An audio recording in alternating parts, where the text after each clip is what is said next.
দুটো কথা বলেছে। প্রথমত বলেছে সাপরা আমাদেরকে গত 12 বছর একটা খোঁজ নিতে পারে নাই, আমার সন্তানটা শহীদ হয়ে গেছে, আমি যদি ওখানে গিয়ে দাঁড়াই ভবিষ্যতের বাংলাদেশে আমার বাকি সন্তানটাও যে লাশ হয়ে যাবে না তার গ্যারান্টি আমি পাই না। সুতরাং আমার একটা সন্তান আল্লাহ নিয়ে গেছে, আমি আমার বাকি সন্তানদের জীবন আর ঝুঁকি ফেলতে চাই না। দ্বিতীয়ত আর একটা কথা তারা আমাদেরকে বলতে চায়, সরকার আসার পরে জুলাই হওয়ার পরও এখনো তার শাপলার বিচার চাওয়ার জন্য শাপলা চত্বরে আসতে হবে কেন?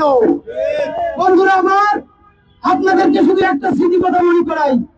শাপলা চত্বরের দিন দুপুরে বিকাল থেকে আমি এখানে, আমার সাথে আমার বন্ধু বুরহান এখানে উপস্থিত আছে। আমরা 10-12 জন এখানে শাহজাহানপুর থেকে যখন ঢুকবার সময় আমি আহত হয়ে তারপরে আমার পায়ে ব্যান্ডেজ থাকে। আমি রাত 9টা থেকে 10টা পর্যন্ত এখানে আমরা বাইতুল মুকাররমের দিক থেকে মুহুর্মুহু ঘুরি। আমার ভাইয়েরা হাতে একটা পতাকা ছাড়া কিছু নাই, সমানে পুলিশের দিকে দৌড় দিচ্ছে। আমরা কোন দিকে যাবো জানো না। কতক্ষণ পরে দেখলাম একটা ভ্যানে 4টা লাশ এই শাপলা চত্বরে নিয়ে আসা হয়েছে জানাজার জন্য। পুরো মানুষ দিশেহারা। আমি শাপলা চত্বরে শুনি আমার মা বেহুশ হয়ে যাচ্ছে।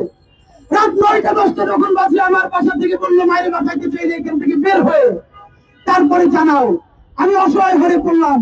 সব থেকে অবাক হলো আমার বাসা রামপুরে যাব, সব জায়গা থেকে ফোন করে বলা হচ্ছে প্রত্যেকটা মৌচা, রামপুরা, মগবাজার, পল্টন আওয়ামী লীগের গুন্ডারা, ছাত্রলীগের গুন্ডারা সিএনজি থেকে বাস থেকে মানুষকে চেক করে নামাচ্ছে। যার মুখে দাঁড়িয়ে আছে, মাথায় টুপি আছে অথবা সারা শরীরে কোনো আঘাতের চিহ্ন আছে, তাকে আবার সেখানে পিটানো হচ্ছে এবং তাকে পিটিয়ে পুলিশের কাছে দেওয়া হচ্ছে। বাসা থেকে বললো রামপুরে আইসো না, এদিকে মা অসুস্থ হয়ে যাচ্ছে। এরপর আমার বন্ধু বুরহান এখান থেকে রাত 10টায় বের করে আমার পায়ে ব্যান্ডেজ, তার এক আত্মীয়ের বাসায় কোথায় যেন আমাকে নিয়ে চলে গেছে। বন্ধুরা আমার, সারা রাত একটা মিনিট ঘুমোতে পারি না। শুধু একটা কথা বলি, ফজরের পর বিবিসি বাংলা তখন 6:30টায় সকাল এবং 7:30টায় দুইটা সকালের প্রোগ্রাম করতো প্রভাতী এবং প্রত্যুষ নামে। সকাল 6:30টার প্রোগ্রামে বিবিসির কাদের কল্লোল, আজকে তাদের নাম ধরে বলছি কারণ তারা আজকে শাপলা চেনে না, বিবিসির কাদের কল্লোল খনিযুক্ত হয়েছেন। কাদের কল্লোলকে বিবিসি বাংলার স্টুডিও থেকে জিজ্ঞেস করা হচ্ছে শাপলা চত্বরের কি অবস্থা। কোট আনকোট দায়িত্ব নিয়ে বলছি, অক্ষরে অক্ষরে আমার মনে আছে। কাদের কল্লোল বলছেন এখানে দাঁড়িয়ে এখন দেখা যাচ্ছে একটা যুদ্ধ বিধ্বস্ত দেশে যুদ্ধ শেষ হওয়ার পরের মিনিটে যে অবস্থা হয়, শাপলা চত্বরে এখন ঠিক তাই অবস্থা হয়ে আছে। আপনাদেরকে জিজ্ঞেস করি, শাপলা চত্বরের লক্ষ লক্ষ মানুষের হাতে একজনের হাতেও কি একটা গুলি ছিল, পিস্তল ছিল, বন্দুক ছিল? তাহলে এই মানুষগুলোকে এখান থেকে সরানোর জন্য কত লক্ষ বুলেট ছড়ালে এখানে যুদ্ধ অবস্থা তৈরি হতে পারে সেটা আপনাদের কাছে জানতে চাই। বন্ধুরা আমার, তার থেকে লজ্জা মিডিয়ার ভাইরা আছেন, আপনাদের হাউসকে গিয়ে জিজ্ঞেস করেন আপনারা কি তওবা করেছেন। এই আপনাদেরকে একটা কথা বলি, আপনারা আপনাদের মিডিয়া হাউসকে গিয়ে বললেন এই যে জুলাই কমিশন, গুম কমিশন হয়েছে, সেইখানে অনেক সেনা কর্মকর্তা এসে সাক্ষী দিচ্ছেন, ডিজি ভাইয়ের কর্মকর্তা এসে সাক্ষী দিচ্ছেন, বলছেন আমাকে দিয়ে হত্যা করানো হয়েছে, আমাকে দিয়ে আয়না করে নির্মম নির্যাতন করা হয়েছে, আমি ট্রমায় চলে গেছি, আমি মুক্তি চাই। খুনিদেরও একদিন মানুষের মুক্তি দরকার, অথচ বাংলাদেশের মিডিয়ার মাফিয়াদের কোনো মুক্তি লাগবে না।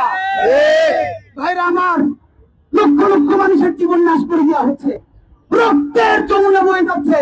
পরের দিন বাংলাদেশের জাতীয় দৈনিক প্রথম আলো সহ সবাই নিউজ করছে হেফাজতের তাণ্ডবে হাজার হাজার গাছ নষ্ট হয়ে গেছে।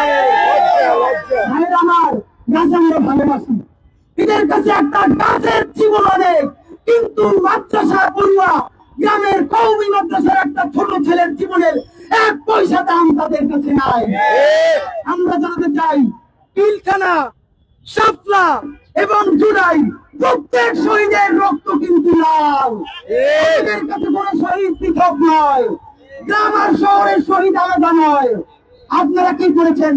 এরপরে প্রথম আলো থেকে শুরু করে আরো অনেক মিডিয়া গত 10 বছর 5 মেতে নিউজ করেছে, এখন পর্যন্ত হেফাজতের তাণ্ডবের বিচার হয় নাই। ভাইয়ের আমার, আপনি আজকে বাংলাদেশের পত্রিকা দেখেন, আমাদের যে স্টোরি থেকে 5 মে নিয়ে আর কয়টা দৈনিক সেই স্টোরি থাকতে সাহস করেছে? কেন তাদের কি ক্ষমতাও রাখবে না, তাদেরকে মুক্তি রাখবে না? আপনাদের মাধ্যমে স্পষ্ট জানাতে চাই, সরকারকে বিরুদ্ধে কাজ করতে হবে। যেই বিস্ফোরণ মামলাগুলো এই সাপলাকে কেন্দ্র করে হয়েছে, প্রথম আলোকে ডেইলি স্টার অন্যান্য সকল পত্রিকা বলেছে এই তাণ্ডব হয়েছে, তার বিচার হয় নাই। আমরাও দাবি জানাই, হেফাজতের নেতারা যদি এই তাণ্ডব করে থাকে, অনতি বিলম্বে তাদেরকে বিচার করতে হবে। আর যদি সত্য না হয়, তারা যদি তাণ্ডব করে না থাকে, তাণ্ডবের নাম দিয়ে যদি তার সন্তানকে হত্যা করা হয়ে থাকে, তাহলে এই গণহত্যার যারা উস্কানি দিয়েছে তাদেরকে বিচারের আওতায় আনতে হবে। বন্ধুরা আমার, এই গণহত্যা এমনিতে হয় নাই, মিডিয়া উস্কানি দিয়েছে। আজকে বলি, Diganta television, Islamic TV live telecast অবস্থায় তাদেরকে বন্ধ করে দেওয়া হয়েছে। সংবাদপত্রের সাংবাদিক মাহফুজা নামে এখন কি বলছেন? এখন বলছেন বিরুদ্ধে বললে নাকি চাকরি যায়।